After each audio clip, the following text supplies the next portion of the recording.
To how and why juxtaposition can be used when using filmmaking.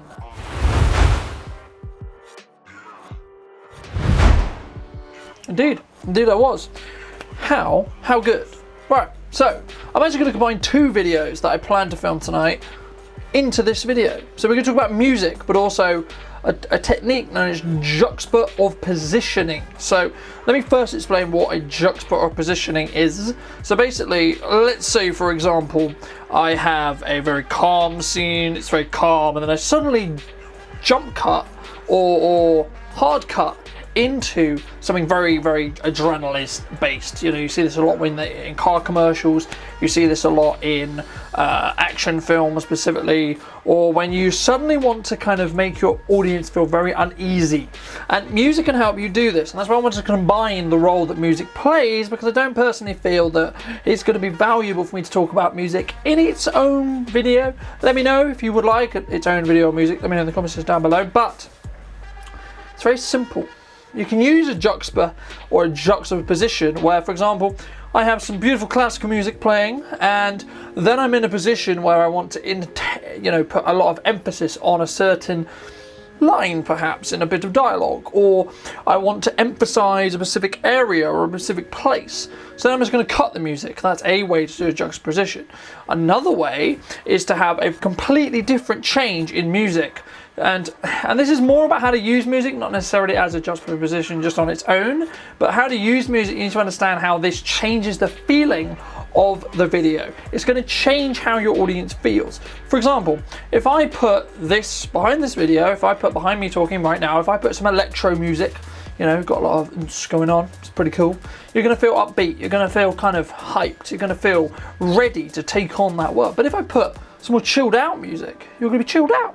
If I put some sad music, you're going to feel like I'm talking a little bit somber, and I want you to feel sad. So these are very subtle differences that can really bring out your films and really bring out the kind of stories you're trying to tell. And I think it's really important, especially when you do work for clients, that you make sure that you understand what kind of music would fit for them specifically. I had this conversation a couple of weeks ago with a potential client. I'll deliberately keep their names out, but we were talking about, just general videos, and for this client in specific, we were talking about, well, maybe her videos actually serve better or better use, or her business in most cases suits a more classical, slower paced kind of feel, right? So that's what we chose to do, and that's what we're going to choose to do moving forward.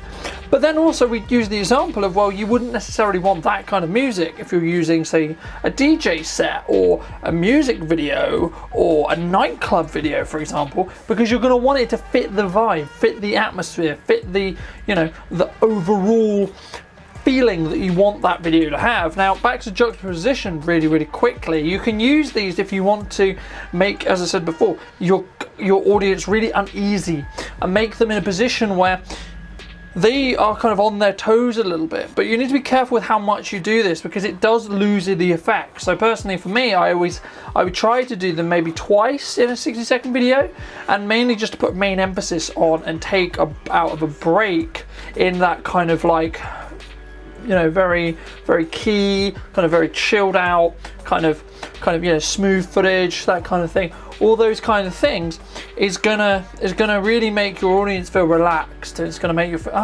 we're gonna lean back in our chair, we're gonna enjoy this scenario. And then suddenly you can be like, the car example is a great one, but it's suddenly driving down the road really fast, and you hear the engine and all this and that kind of thing. So it's really going to showcase the differences, and as I say, keep your audience on their toes a little bit, because they're not going to get into that kind of like, oh, we're just relaxing, this is a really chill video. But you need to understand when to use it. It's like the same with anything. When you know the rules and you understand the rules, then you can break them, right? Why am I specifically filming, or why would I film a video on using the rule of thirds, for example, or why specifically am I using specifically 1 point or 2 point lighting here, for example.